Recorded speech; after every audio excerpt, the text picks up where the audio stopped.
The twin suns of Velthar burned bright in the purple sky as Lixa crept through the sacred garden.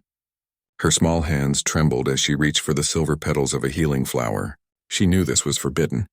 She knew the priest would punish her if they caught her here, but her little brother was dying and these flowers were his only hope. Lixa belonged to the Silvari people. They were a gentle species with pale blue skin and large dark eyes. The Silvari had lived on Velthar for only 3 generations, refugees who had fled their dying world. The native Veltharians had allowed them to stay, but only as second-class citizens. The Silvari lived in the outer districts, worked the hardest jobs, and feared the priest caste most of all. The garden sprawled behind the Grand Temple, a massive structure of white stone that dominated the city center. Tall walls surrounded the garden, but Lixa had found a crack in the eastern wall. She had watched the priests for weeks, learning their patterns. She knew this was the safest time to enter. Most priests were inside the temple for their afternoon prayers. Lixa plucked 3 flowers and tucked them into her worn cloth bag. Her heart pounded in her chest. She turned to leave, but her foot caught on a root. She stumbled and fell against a decorative urn. The urn tipped over with a loud crash, spilling soil and sacred water across the stone path. The sound echoed through the garden like thunder. Lixa froze. For a moment, everything was silent. Then she heard voices, angry voices. The heavy footsteps of running priests. She tried to run, but she was not fast enough. 3 priests in flowing red robes appeared from around a corner. Their faces twisted with rage when they saw her. The leader was High Inquisitor Vorn, a tall Veltharian with silver markings on his face that showed his rank. "Stop," Vorn shouted. His voice was deep and filled with authority. Lixa ran toward the crack in the wall, but another priest cut off her path. Strong hands grabbed her arms. She struggled and cried out, but the priests were much larger than her. They dragged her out of the garden and into the temple square. Meanwhile, across the city at the main spaceport, Taman secured the last cargo container on his ship. He wiped sweat from his forehead and looked up at his vessel with satisfaction. The Morning Star was not a fancy ship, but it was reliable. Taman had owned it for 5 years, ever since he left Earth to become an independent trader. Taman was 30 years old, with dark hair and the lean build of someone who spent more time in space than on any planet. He wore practical clothes, a simple gray jacket, dark pants, and sturdy boots. His face was kind, but his eyes held the wariness of someone who had seen many worlds and learned that not all of them were friendly. "Captain, we are ahead of schedule," Hana called from the ship's ramp. She was checking items off a digital pad. Hana was Taman's pilot, a sharp woman with short black hair and quick reflexes. She had been with him for 3 years. "Good," Taman said. "I want to pick up those hydraulic parts from the supplier in the temple district. Then we leave." "I do not like this planet, neither do I," Hana agreed. "The people here are too afraid, and those priests give me a bad feeling." Doyen emerged from the ship's engine room, wiping grease from his hands. He was the ship's engineer, younger than Taman by 5 years, with a round face and an easy smile.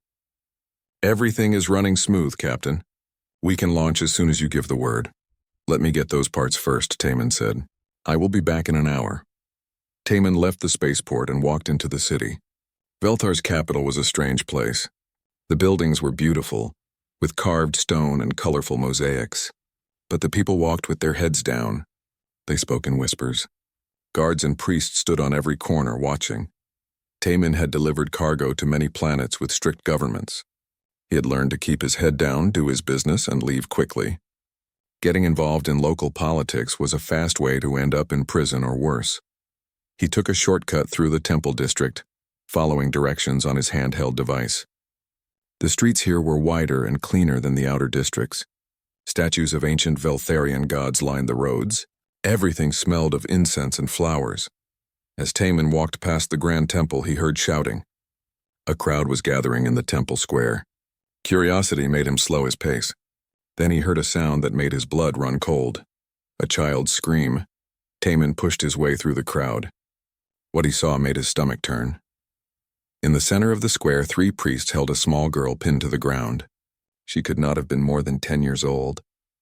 Her blue skin marked her as Silvari. She was crying and trying to break free, but the priests held her down with brutal force. One priest pressed her face against the cold stones. Another held her arms. The third raised a ceremonial rod. High Inquisitor Vorn stood over her, speaking in a loud voice so the crowd could hear. This child has committed sacrilege. She entered the sacred garden and stole the holy flowers. Such corruption must be purged from her soul. The crowd watched in silence. Some people looked away. Others watched with blank expressions. No one spoke. No one moved to help. Taman stood at the edge of the crowd, his hands clenched into fists. His mind raced. This was not his planet. This was not his problem. He had cargo to deliver and a schedule to keep. Getting involved would only cause trouble. But the girl screamed again, and Taman saw the terror in her eyes. He thought of his own sister back on Earth. He thought of all the times in human history when good people stood by and watched evil happen because it was not their problem. Taman had been raised to believe that with power came responsibility. Humans might not be the strongest species in the galaxy. They might not be the smartest or the oldest. But they had one quality that set them apart. They could not walk away from injustice. The priest with the rod raised it higher, preparing to strike. Taman took a deep breath and pushed forward through the crowd. His heart pounded. His mind screamed at him to stop, to turn around, to be smart, but his feet kept moving forward. He did not know what he would do when he reached the center of the square. He only knew he had to try. The temple square had fallen into an eerie silence. Only the girl's sobs and the priest's chanting filled the air. More people gathered as word spread through the district. Public punishments always drew crowds on Velthar. The priests liked it that way. Fear kept the population obedient. Lixa's cheek pressed hard against the rough stone pavement. She could taste blood in her mouth from where she had bitten her lip. The weight of the priest on her back made it hard to breathe. She thought of her little brother Kyle, lying sick in their tiny home. She thought of how her mother would cry when she learned what happened. Tears streamed down Lixa's face, mixing with the dust on the ground. Let this be a lesson to all who would defile the sacred spaces, High Inquisitor Vorn declared. His voice boomed across the square. He wore elaborate robes of deep crimson with golden thread depicting ancient symbols. His silver facial markings gleamed in the sunlight. The gods demand purity. The gods demand obedience. The crowd murmured in response, a low sound of agreement that held more fear than conviction. Among them stood Veltharians of all ages. Some were merchants. Others were workers heading home from their jobs. A few Silvari refugees watched from the back of the crowd, their faces pale with terror. They knew that could be any of their children pinned to those stones. Taman moved through the crowd like water flowing around rocks. He was not a large man by human standards, but he was taller than most Veltharians. People stepped aside without thinking about it. Something in his expression made them move. The ritual of purification must be administered, Vorn continued. He gestured to the priest holding the ceremonial rod. The rod was made of dark metal inscribed with religious texts. Its end was blunt but heavy enough to cause serious pain without killing. The priests called it the rod of correction. The priest with the rod stepped forward. He raised it above his head with both hands. Lixa saw the motion from the corner of her eye and screamed again. She thrashed weakly, but the priest holding her did not budge. Taman reached the inner edge of the crowd. He was now only a few meters from the scene. He could see every detail. The girl's torn clothes, the bruises already forming on her thin arms, the way her whole body shook with fear. He looked around at the faces in the crowd. He saw fear. He saw resignation. He saw people who had learned that resistance was pointless. But he also saw something else in a few faces: shame. They knew this was wrong. They simply did not know how to stop it. Taman's jaw tightened. His grandfather had told him stories about Earth's history. Stories about times when ordinary people stood by and watched terrible things happen. Those stories always ended with the same lesson: evil wins when good people do nothing. The rod began its downward arc. Taman moved without thinking.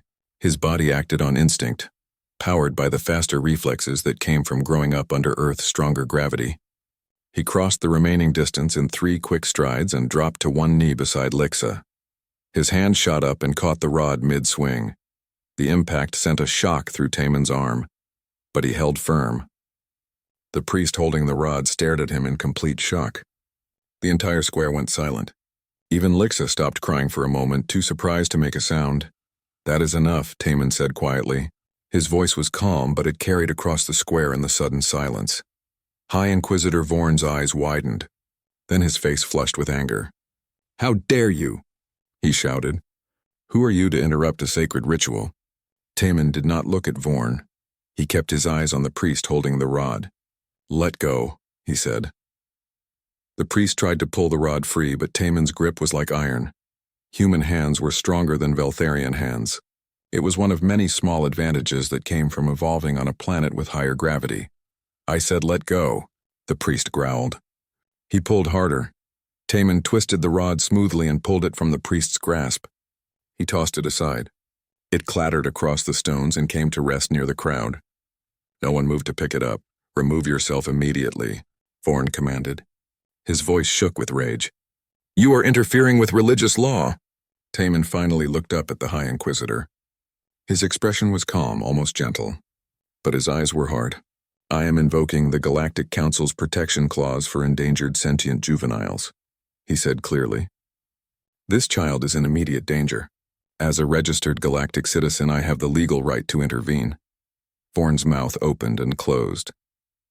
He had not expected this.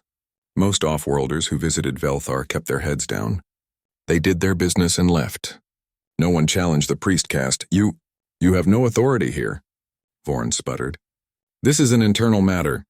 The Galactic Council Charter supersedes local law in cases of juvenile endangerment," Taman said. He spoke slowly and clearly, making sure everyone in the crowd could hear. "Article 47, Section 3, you can look it up." One of the priests holding Lixa spoke up. "High Inquisitor, perhaps we should—" "Silence!" Vorn snapped. He glared at Taman. "You are a human?" "Yes. Humans have no business on Velthar. You should leave our planet immediately." "I will leave," Taman said. "After I ensure this child's safety." Vorn's face darkened. "Remove him," he ordered the priests. "Use force if necessary." The two priests holding Lixa released her and stood up. They approached Taman slowly, uncertain. They had heard stories about humans. Humans were not a physically imposing species compared to some in the galaxy, but they had a reputation for being unpredictable and dangerous when provoked. Taman remained kneeling beside Lixa. He placed a gentle hand on her shoulder. "It is okay," he told her softly. "I will not let them hurt you anymore." Lixa looked up at him with wide, terrified eyes. She did not understand his words, but she understood the tone. It was kind. No one had spoken to her with kindness since the priest grabbed her. The first priest reached for Taman's shoulder. Taman's hand moved in a blur. He grabbed the priest's wrist and twisted smoothly.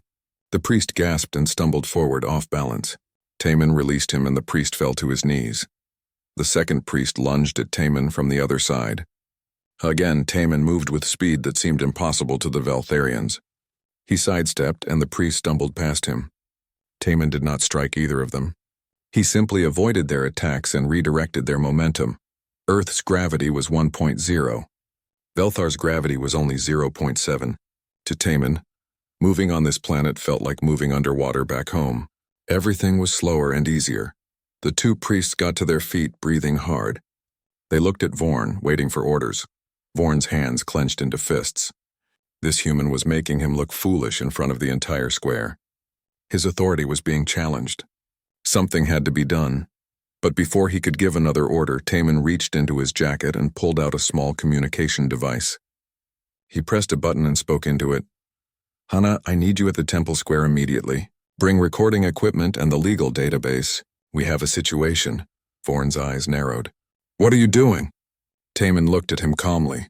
"I am documenting this incident for the Galactic Council. They take juvenile protection cases very seriously." The crowd began to stir with nervous energy. Whispers spread from person to person. The Galactic Council. Recording equipment. Documentation. These words carried weight. Even on a planet as isolated as Velthar, people knew that the Galactic Council had power that transcended local governments. Taman remained kneeling beside Lixa, his body positioned between her and the priests.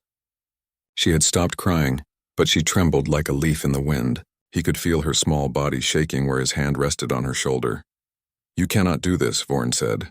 His voice had lost some of its commanding tone. Now it held an edge of uncertainty. "This is an internal religious matter. The Galactic Council has no jurisdiction over spiritual law. The Galactic Council has jurisdiction over the treatment of children, Taman replied. He spoke in a conversational tone, as if they were discussing the weather. Especially when that treatment causes physical harm. What you call spiritual law, the Council calls abuse.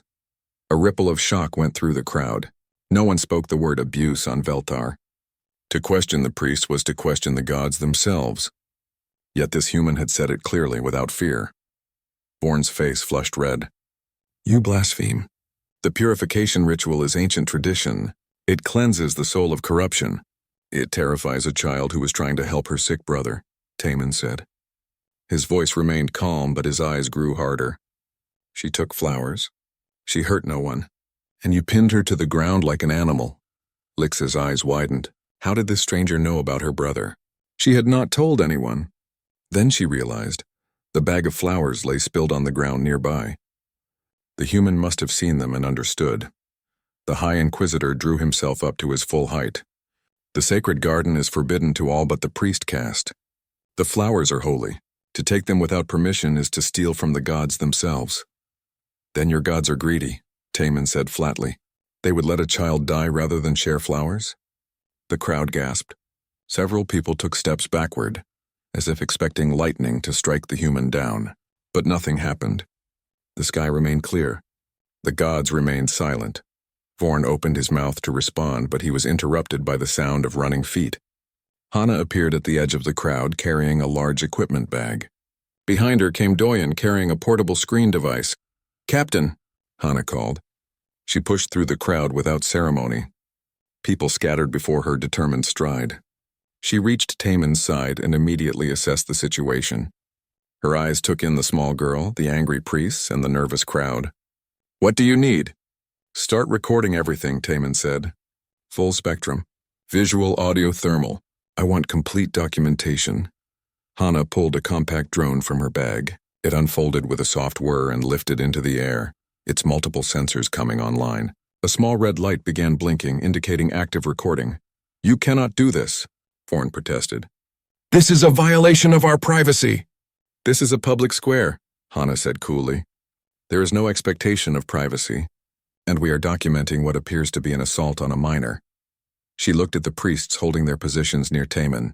For the record, I am Hana Kim, pilot of the merchant vessel Morning Star, Galactic registration number TH7734. The date is the 17th of the 4th cycle, standard galactic calendar. We are witnessing the aftermath of what appears to be physical violence against a juvenile member of the Sylvari species. Doyun set up his portable screen and began typing rapidly. Captain, I have the legal database loaded. Article 47, Section 3 of the Galactic Council Charter clearly states that any registered citizen may intervene to prevent immediate harm to juveniles across all member worlds and protectorates. Velthar is a protectorate world, is it? Taman asked. He had not known that detail. Since 32 years ago, Doyen confirmed. They signed the protectorate agreement in exchange for access to galactic trade routes. Vorn's expression changed. The anger was still there, but now it was joined by something else, worry. That agreement does not give outsiders the right to interfere with our religious practices. It does when those practices harm children, Doyen said. He turned the screen to show Vorn a page of dense legal text. Section 7 specifically prohibits member worlds and protectorates from using religious or cultural tradition as justification for causing physical harm to individuals under the age of maturity. For Sylvari, that age is 16 standard years. How old is she? Taman looked down at Lixa. How old are you? He asked gently in the common galactic tongue. Lixa understood that language. Most Sylvari learned it for trade purposes. 9, she whispered. 9 years old, Taman repeated, looking back at Vorn. Well below the age of maturity. The High Inquisitor's face had gone from red to pale. He was beginning to understand that this situation was spinning out of his control. Around the square, people were watching with new expressions.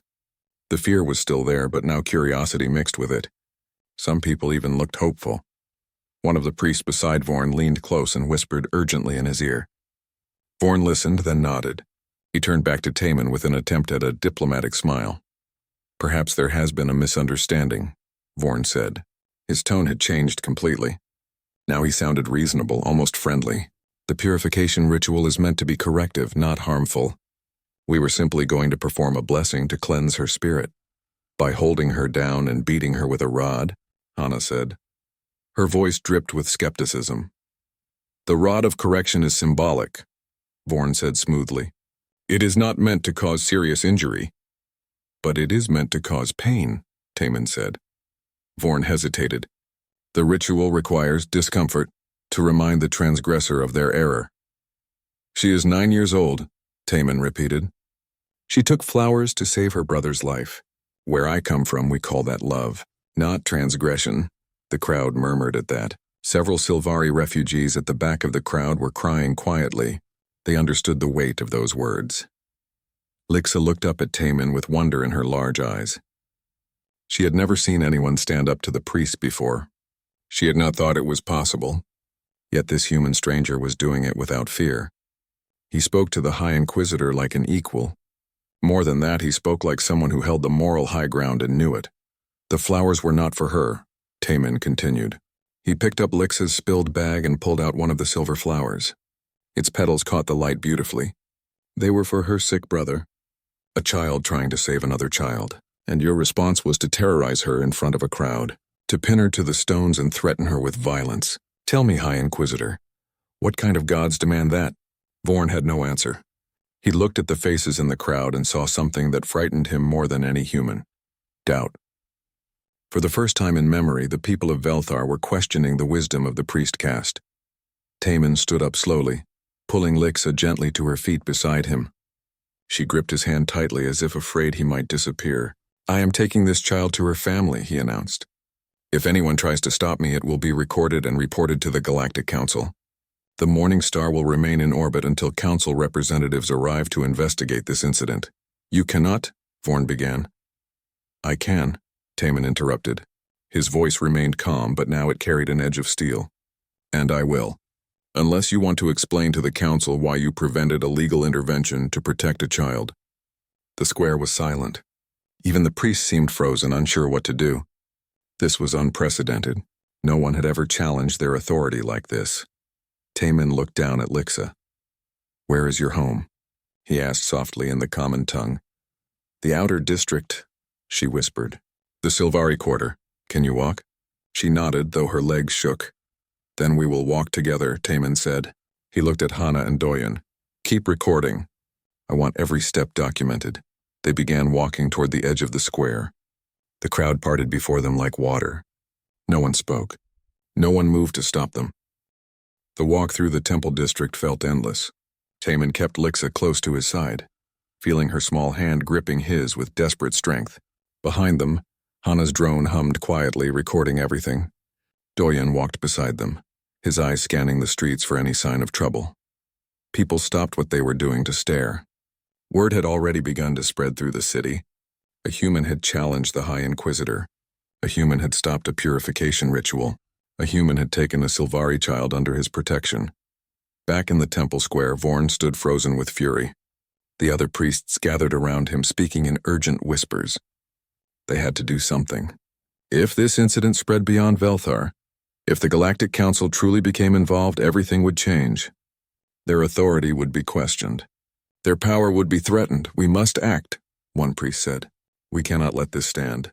What can we do? Another asked nervously. The human invoked council law. If we harm him, there will be consequences. Vorn's hands clenched into fists. Then we will not harm him.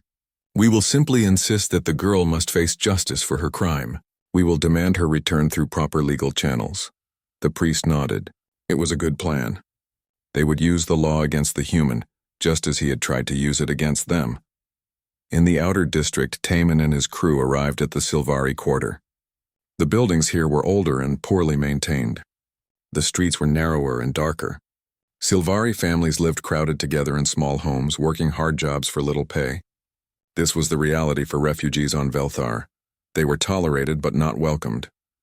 My home is there, Lixa said quietly, pointing to a low building with faded walls.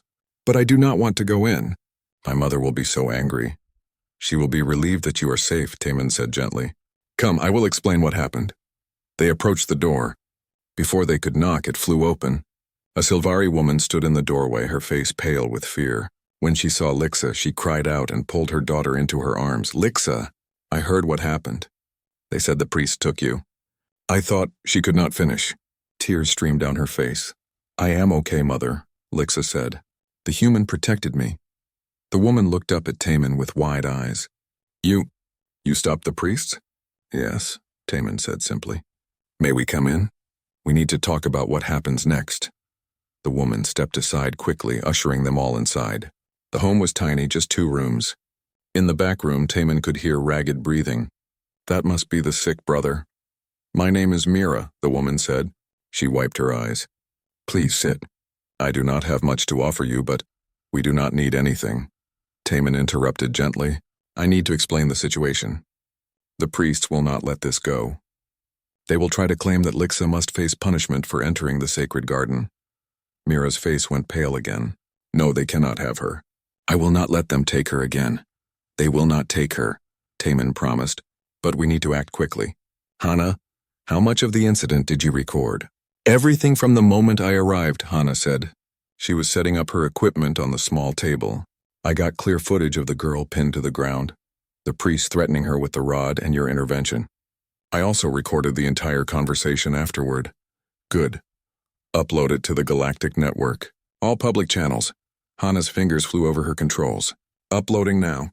I am tagging it with emergency juvenile protection codes. That should flag it for immediate council review. Doyen was still working on his portable screen. Captain, I am filing an official complaint with the Galactic Council on behalf of the child. As her legal advocate, I am requesting immediate investigation and protection status. Can you do that? Mira asked. Can you really stop the priests?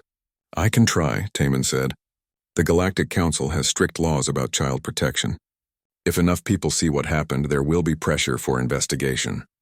But Velthar is so far from the core worlds, Mira said. The Council rarely pays attention to us. Then we make them pay attention, Hana said. She looked up from her screen with a grim smile. The upload is complete. Within an hour, this footage will be on every major news network in the sector. Taman stood and walked to the back room. A small boy lay on a thin mattress, his breathing shallow and labored. His skin was the same pale blue as Lixa's, but it had an unhealthy gray tinge. Fever made his body tremble. That is Kale, Mira said from behind him. He has been sick for 3 weeks. The medicine we can afford does not help. The silver flowers, they are the only thing that works for his condition, but they only grow in the sacred garden.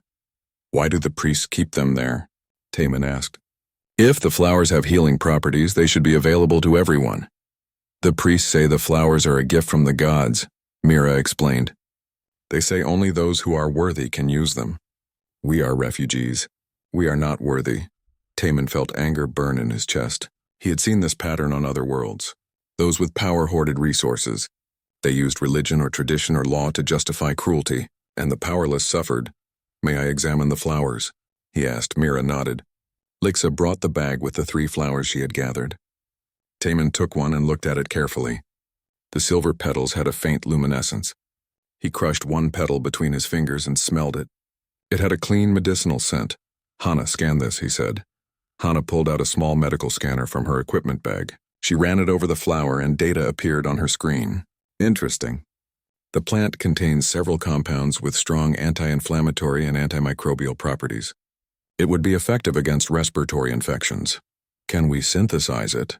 Taman asked. With the right equipment, yes, but it would take time.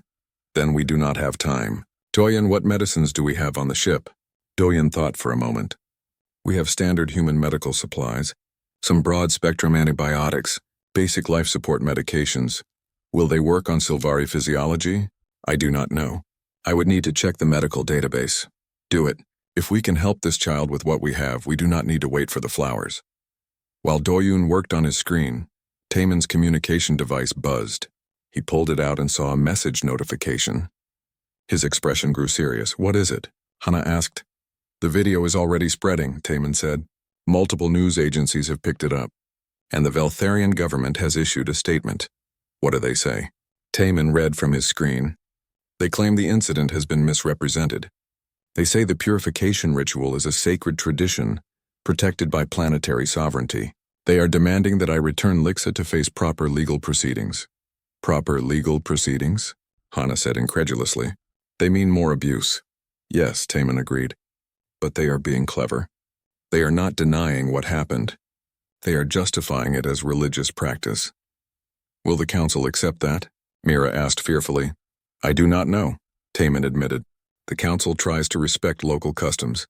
But there are limits. Harming children should be beyond those limits. His device buzzed again. This time it was a call. Taman answered, and a holographic projection appeared above the device. It showed a Veltharian official in formal robes. This is Minister Joran of the Planetary Council, the figure said. Am I speaking with Captain Taman of the Morning Star?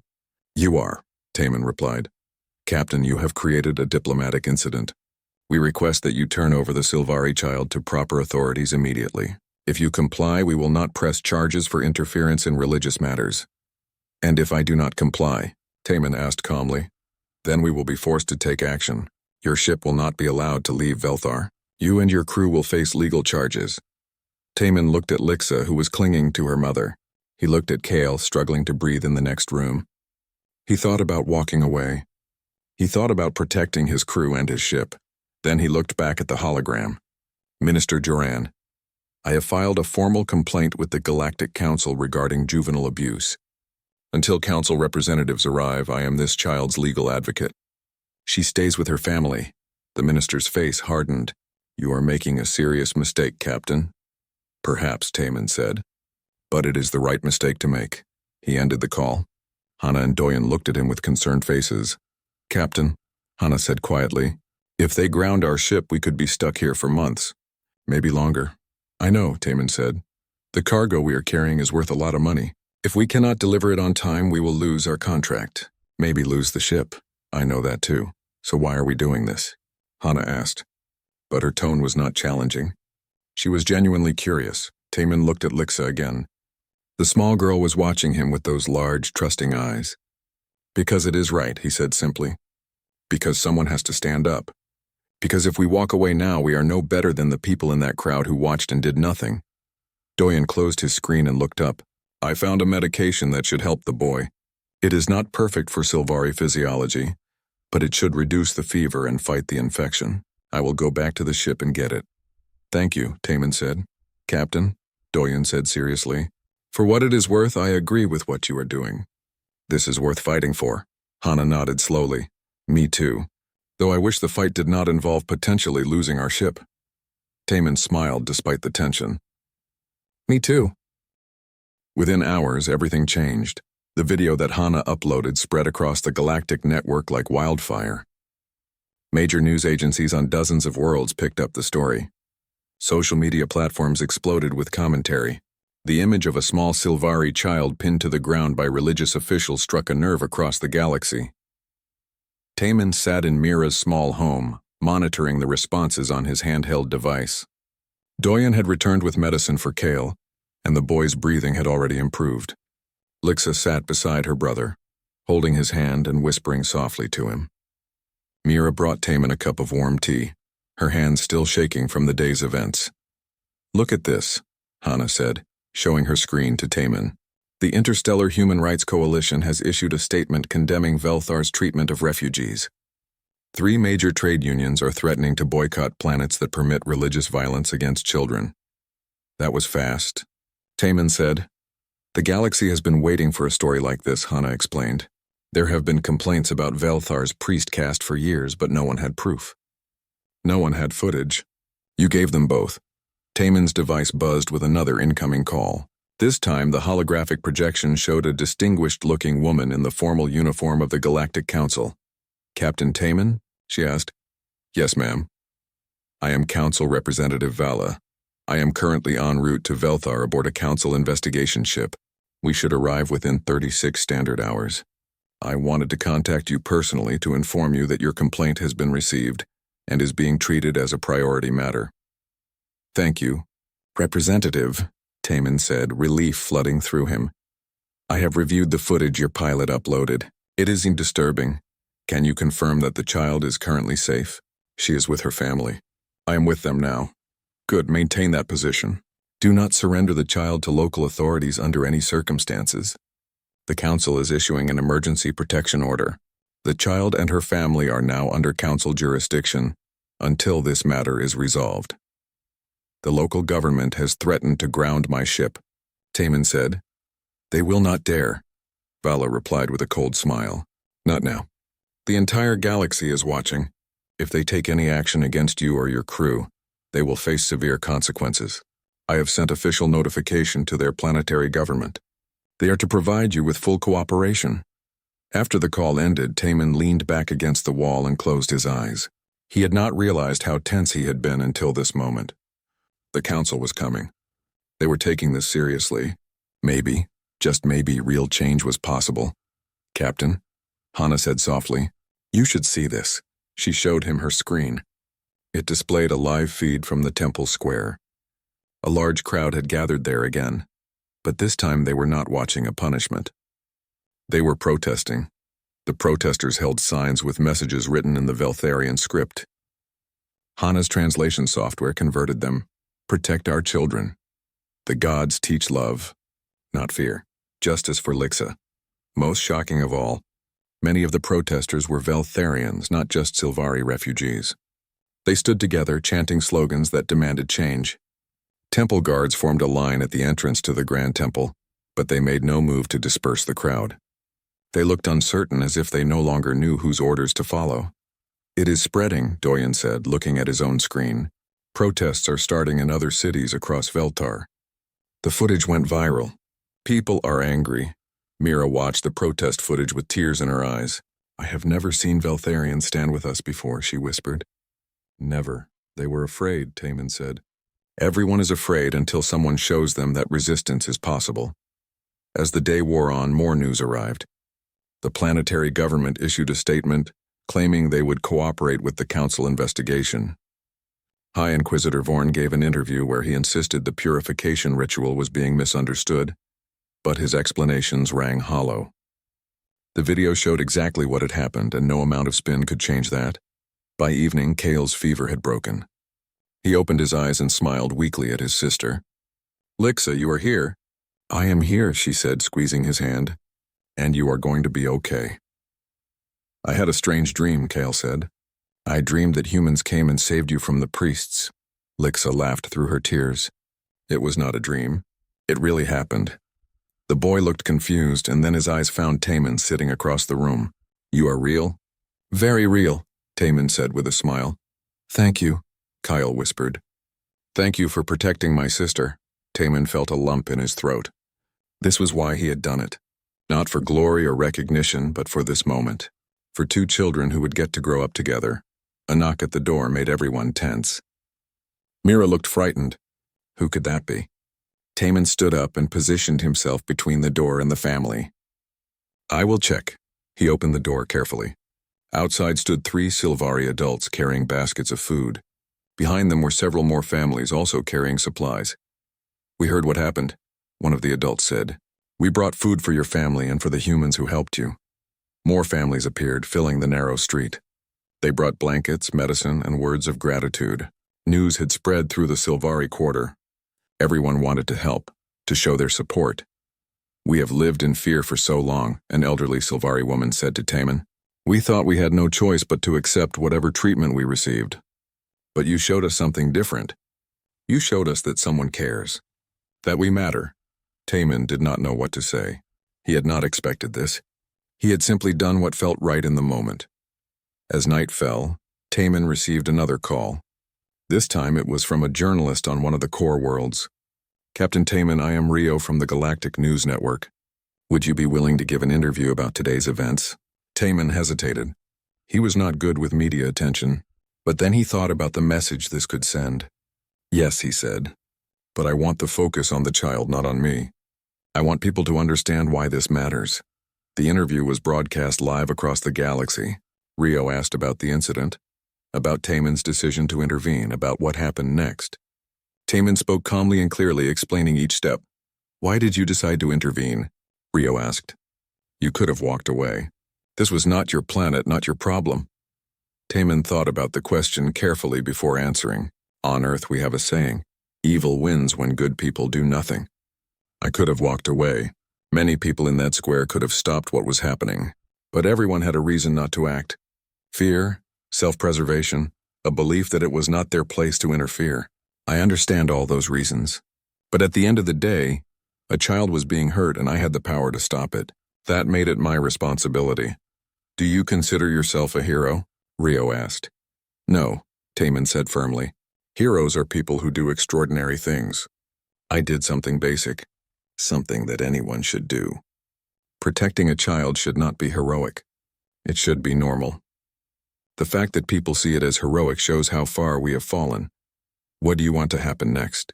I want Velthar to change its laws. I want the Silvery refugees to be treated with dignity and respect. I want those healing flowers to be available to anyone who needs them, not hoarded by priests. I want Lixa and her brother to grow up without fear. That is what I want. The interview ended, but the responses kept coming. Messages poured in from across the galaxy. Most were supportive. Some criticized Taman for interfering in local culture, but the overwhelming majority agreed that what happened to Lixa was wrong. The next morning brought more dramatic news.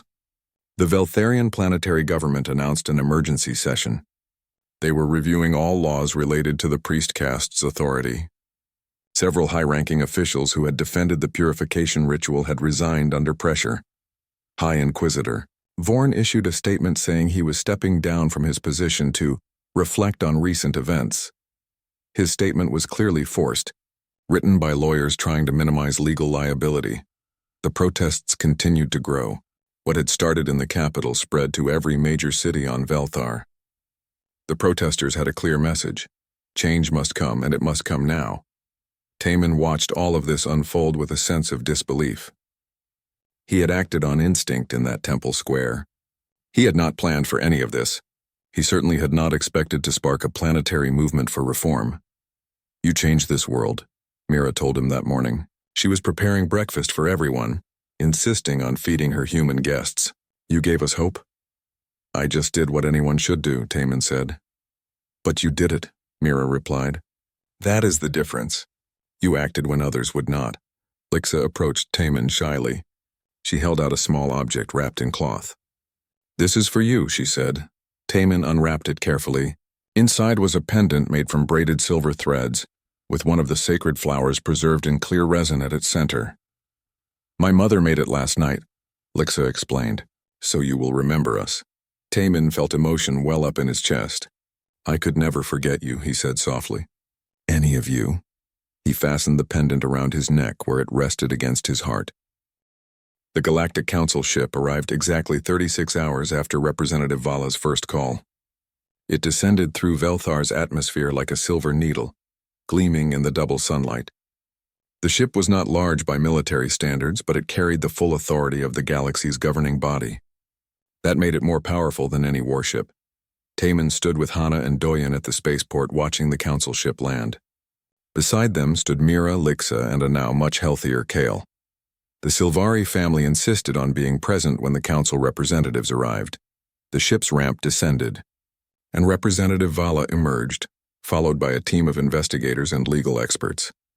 She was a tall woman from the Antarian species, with silver skin and wise, ancient eyes. She had served on the Council for 20 years and had a reputation for fairness and strength. Vala approached Taman directly. Captain Taman. Thank you for waiting, Representative Vala, Taman said with a respectful nod. This is the family I told you about. Mira, Lixa, and Kale. Vala looked at the Silvari family with kind eyes. You have been through a difficult ordeal. I promise you that the Council will conduct a thorough investigation. Justice will be served. Thank you, Mira said quietly. We have waited so long for someone to listen. Over the next 3 days, the Council team worked tirelessly. They interviewed hundreds of witnesses. They examined the footage that Hana had recorded. They reviewed historical records of the priest caste's activities. What they found shocked even the experienced investigators. Lixa's case was not isolated. The Council team discovered dozens of similar incidents going back years. Children punished for minor infractions. Refugees beaten for questioning religious doctrine. Families torn apart when members were declared corrupted and sent to religious correction facilities. The sacred garden itself became a point of investigation.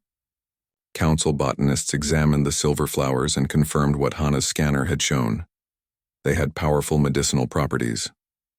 They could treat a variety of illnesses, including the respiratory infection that had nearly killed Kale. These plants should have been cultivated and shared freely, one botanist reported. Keeping them restricted to a religious site has likely caused preventable deaths. High Inquisitor Vorn was summoned for questioning. He arrived at the council's temporary headquarters with several lawyers, all prepared to defend the religious traditions of Veltar. But as the evidence mounted, his confident demeanor cracked. The council investigators presented him with footage of over 30 separate incidents of abuse. They showed him medical records of children who had been permanently injured by purification rituals. They presented testimony from former priests who had left the order because they could not stomach the cruelty anymore. How do you justify this? Representative Vala asked, her voice cold. How do you call this religious practice? Vorn had no good answer. His lawyers tried to argue about cultural sovereignty and religious freedom, but Vala cut them off. Religious freedom does not include the freedom to harm children, she said firmly. The Galactic Council has been clear on this point since its founding. Velthar signed the Protectorate Agreement. You accepted council jurisdiction. You agreed to abide by fundamental standards of sentient rights. You have violated those standards repeatedly and systematically. The investigation expanded to include the planetary government. Why had they allowed this to continue? Why had they not intervened when reports of abuse surfaced? The answer became clear: corruption. The priest caste was wealthy and politically powerful.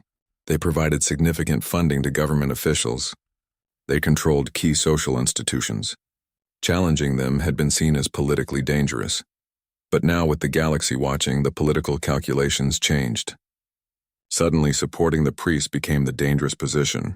Politicians who had defended religious tradition days earlier now scrambled to condemn abuse and promise reform. On the fourth day after the council's arrival, Representative Vala held a public forum in the temple square, the same square where Lixa had been pinned to the ground. Thousands of people gathered to hear what the council had found. Taman stood at the edge of the crowd with his crew. Mira and her children were with them, protected by council security. The atmosphere was tense but hopeful. Vala took the platform, her silver skin gleaming in the afternoon sun. People of Velthar, she began, her voice amplified to reach the entire square. The Galactic Council has completed its preliminary investigation into the treatment of children on this planet. What we have found is deeply troubling. She proceeded to outline the findings in clear, simple language. She spoke of the pattern of abuse. She spoke of the violations of sentient rights. She spoke of the preventable suffering caused by restricting access to medical resources. The Council has determined that fundamental reforms are necessary, Vala continued. Effective immediately, the following measures will be implemented. First, the priest caste's authority to conduct physical punishment of any kind is revoked. Any religious official who engages in such practices will face criminal charges under council law, the crowd murmured. Some in approval, others in shock. Second, the sacred garden and all similar religious sites will be opened for supervised cultivation of medicinal plants. These resources will be made available to all residents of Velthar, regardless of species or social status. The council will provide funding and expertise to establish proper cultivation and distribution systems. More murmurs, louder this time. Taman saw tears on many faces in the crowd. Third, the Veltharian government will establish an independent oversight committee to investigate all religious and governmental institutions for abuse. This committee will include representatives from all communities on Velthar, including the Silvari refugees. The council will maintain observers on this planet for a minimum of 5 years to ensure these reforms are implemented properly. Fourth, all individuals who have been harmed by religious abuse will be provided with compensation and support services. The council is establishing a victim assistance fund, and we encourage anyone who has suffered harm to come forward without fear. Vala paused, letting the weight of her words settle over the crowd. These reforms are not negotiable. They are the minimum standards required by Galactic Council law. Velthar has violated its Protectorate Agreement and there will be consequences. However, the Council believes in rehabilitation rather than punishment. If Velthar implements these reforms in good faith, the Council will support your planet's development and integration into the larger galactic community. She looked directly at where Taman stood. This investigation began because one person decided that protecting a child was more important than maintaining comfort. Captain Taman of Earth could have walked away. He could have avoided this entire situation, but he chose to act. His choice reminded us all of something fundamental. We are responsible for each other. We are especially responsible for those who cannot protect themselves. The crowd turned to look at Taman. He felt uncomfortable under their gaze, but he stood firm. Vala continued. But Captain Taman did not create this situation. The people of Velthar did. You created it through silence, through fear, through the belief that nothing could change. His courage was necessary, but it should not have been exceptional. Each of you has the same power he does, the power to stand up, to speak out, to refuse to accept injustice. She gestured to the crowd. The real heroes of this story are the people who joined the protests.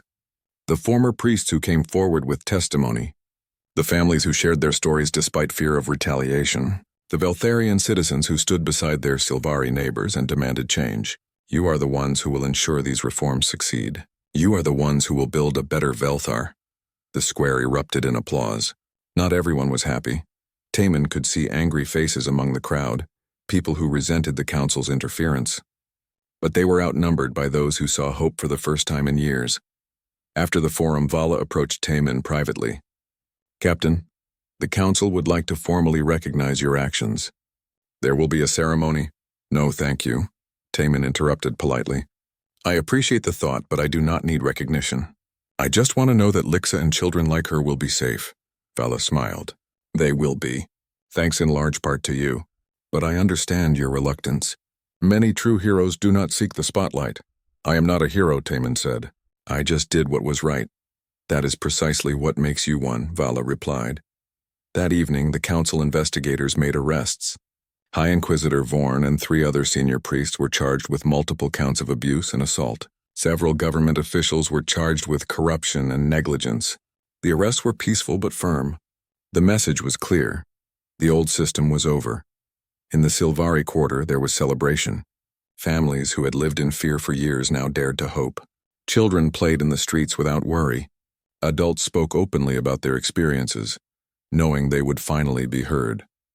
Taman sat with Mira's family in their small home, sharing a meal. The house felt warmer now, filled with hope instead of fear.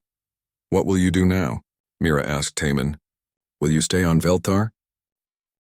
No, Taman said. My crew and I have other deliveries to make, other places to see, but I will remember this place. I will remember all of you. 6 months passed. The morning star drifted through the quiet darkness between star systems, its cargo hold full of agricultural equipment, bound for a farming colony on the frontier.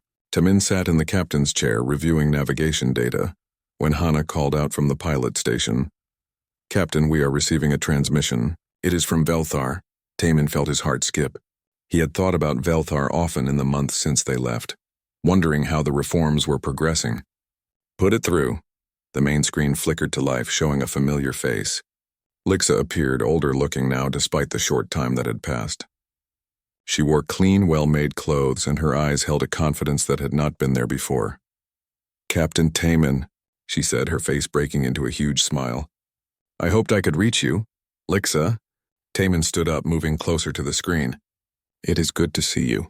How are you? How is your family? We are well. Better than well. So much has changed here. I wanted to tell you everything.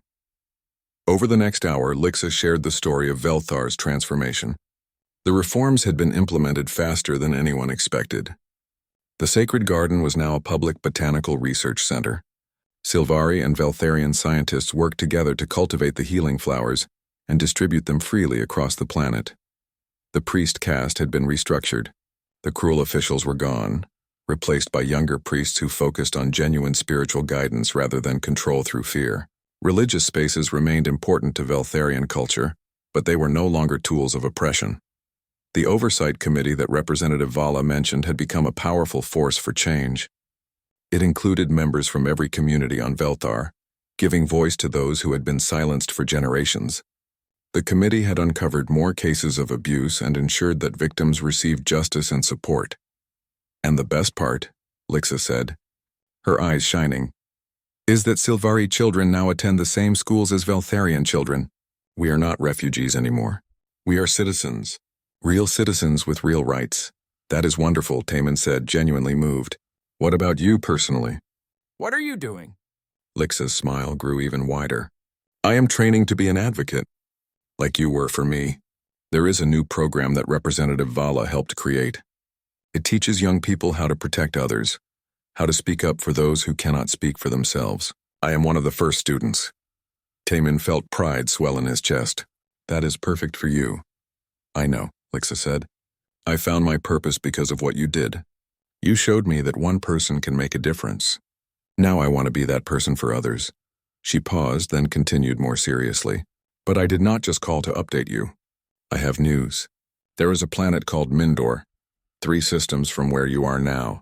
The Galactic Council has received reports of similar problems there. A ruling class that abuses workers. Children forced into dangerous labor. The local government ignores the complaints. Why are you telling me this? Taman asked, though he suspected he knew the answer. Because Mindor is requesting help from someone they trust. They have heard about what happened on Velthar. They know your name. They are asking for you specifically. Taman sat back in his chair. He looked at Hana and Doyun, who had both been listening to the conversation.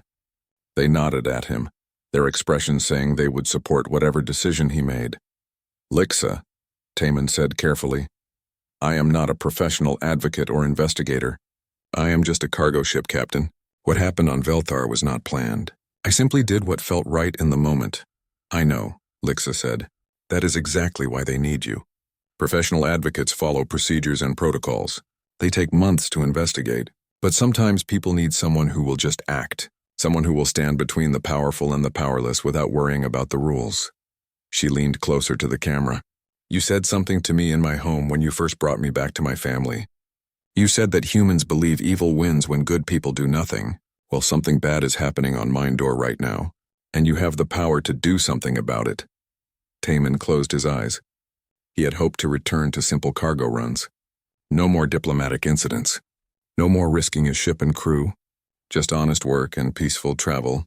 But Lixa was right. He had that power, and that meant he had responsibility. Send me the coordinates, Taman said quietly, and any information you have about the situation. Lixa's face lit up. Thank you, Captain. The people of Mindor will not forget this. After the transmission ended, Hana spun her chair to face Taman. So we are doing this again? It appears so, Taman said. Is that okay with you? Hana shrugged. The cargo run to the farming colony can wait a week. If we are going to build a reputation as humanity's troublemakers, we might as well commit to it. Doyen laughed from the engineering station. I will prepare the legal database, and maybe invest in better recording equipment. If we are going to keep documenting abuse cases, we should have professional-grade gear. Taman looked at his crew with gratitude. They could have objected.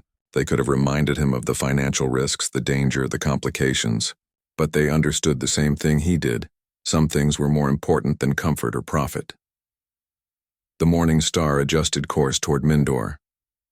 3 weeks later, Taman found himself in another square in another city on another planet. The details were different, but the situation was disturbingly familiar. Workers were being forced to labor in unsafe conditions. Children were being exploited. Local authorities looked the other way because the company running the operations paid them well. Taman stood between a young boy and a company enforcer, his stance calm but unmovable. Hana's recording drone captured everything. Doyen pulled up relevant galactic labor laws on his portable screen. The enforcer glared at Taman. You have no authority here, human. This is not your concern.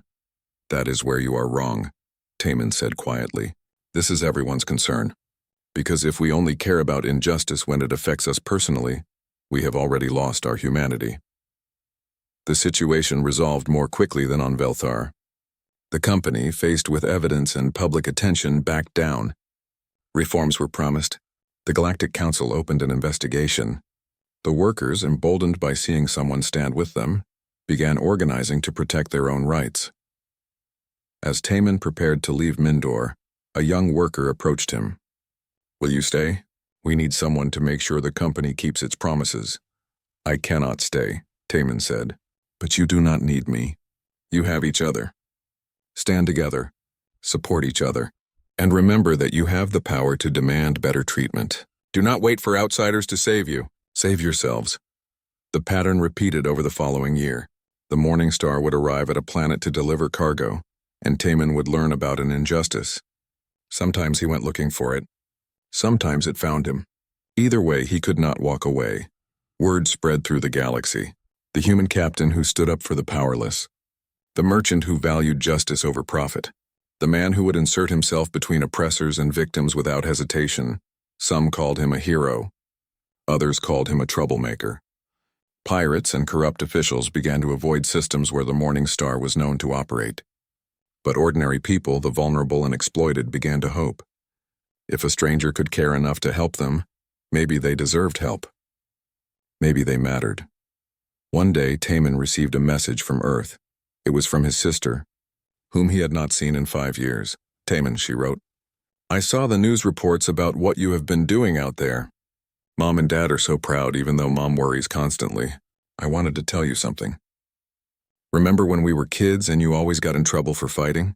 You used to say you only fought to protect other kids who were being bullied. Dad told you that violence was not the answer, and you needed to find better ways to stand up for others. I think you finally figured it out. You found a way to fight without using your fists. You fight with principles and courage, and by being willing to stand where others will not. That is the best kind of strength. Be safe out there, brother. The galaxy needs more people like you. Taman read the message 3 times, feeling emotion well up in his throat. He had not thought about those childhood fights in years. But his sister was right. He had always been the kid who could not walk away from injustice. He had just learned better tools. 2 years after the incident on Velthar, Taman received another transmission from Lixa. She was now a certified juvenile advocate, working with the Galactic Council. She looked professional in her formal uniform, but her smile was still the same. Captain, I wanted to give you an update. I have been assigned to 15 different cases this year. Each time I think about what you taught me. Stand firm. Document everything. Do not back down when you know you are right. It works. She paused, her expression becoming more serious. But I also wanted to tell you about something bigger. The Council is creating a new department specifically focused on child protection and exploitation. They are calling it the Juvenile Protection Initiative. And do you know why they are creating it? Tell me, Taman said, because of you. Because your actions on Velthar proved that